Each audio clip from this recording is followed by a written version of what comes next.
Hello, this is Pick, and welcome to my guide for the Peat Farm in FTB Skies Expert mode. You'll get started by placing it down.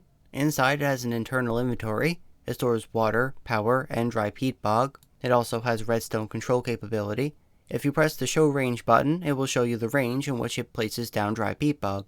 Note that this range is not configurable. However, it's designed to get you a large peat throughput. To use it, start by filling it with some water. You don't need to fill it with water forever, so just make sure it has enough to get itself set up. It will automatically place water down in the proper spots. Now, of course, since it needs power, we're going to need some way of powering it. Your options are limited, but you're kind of making a peat farm here, so you should be using the peat generator to power it so it can power itself. The earliest power transmitter you have access to is the steel cables from Ad Astra, though if you're able to make flux ducts, those are probably better. You also have Immersive Engineering's wiring if you'd like to use that. The logistical specifics don't really matter for this tutorial most of the time, but sometimes they will, and I'll let you know. So, now that we have water, power, and have set the redstone to have it always be on, we can put in some dry peat bog, and it will start putting it in the places it said it would. It'll slowly go around filling in all the spaces. It will also progressively place water along the way.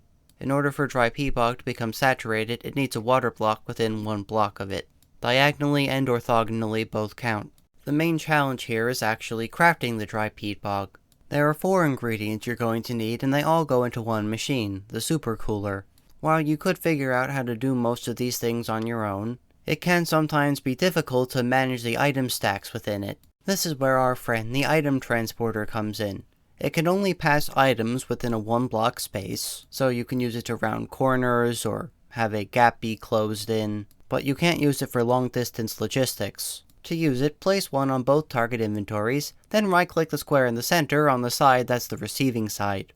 Now you can open the GUI. You can see options for filtering here, which are going to be very useful. The paper shows whether you're whitelisting or blacklisting. Whitelist, of course, means only items that are in the list can go through. Blacklist means the opposite. Then the iron bars are for regulate mode. This will regulate how many of those items are placed in the inventory. So if you were to put a stack into the filter, it would only allow a stack of that specific item in the inventory.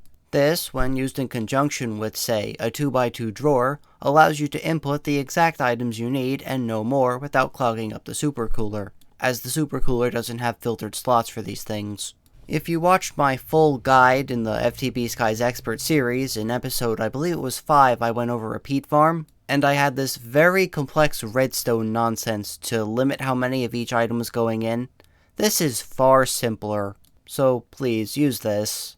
Now, you'll notice that once the dry peat bog is entering the peat farm, it's replacing the saturated peat deposits, but it's not picking up the items. This is where an item collector comes in handy.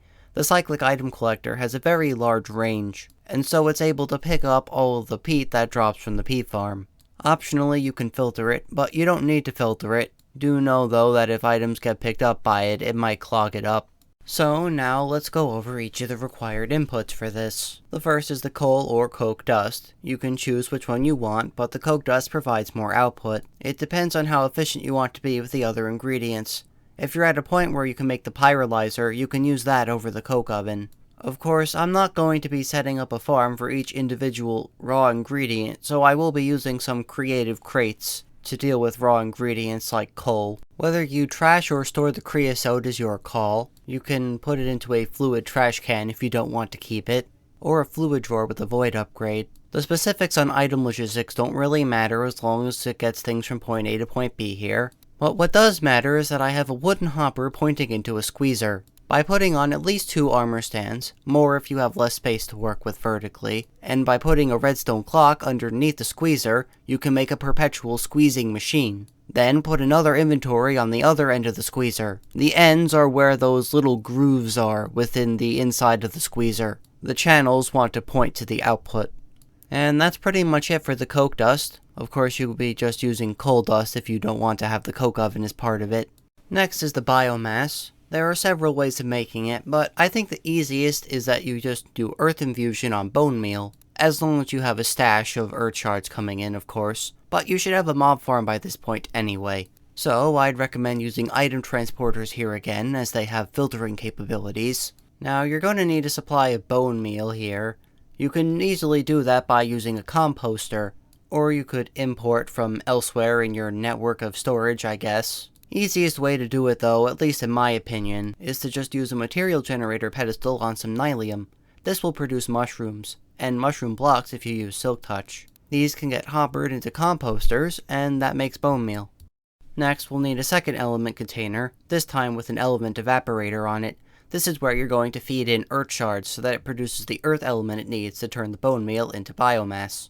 You'll also want to leave some room so that you can distribute the biomass to another location, as it's used to make liquid biomass, and not just the dry peat bog directly. As long as it overfills in the end, it should be good. If you're using the coke ovens are going to be your limiter anyway, probably, unless you have a bunch of them. The last thing we need to generate is dirt. This is by far the easiest. Just make another material generator pedestal, and put it on some rich soil, specifically the Farmer's Delight one, not the cyclic one. This will generate dirt. Easy as that.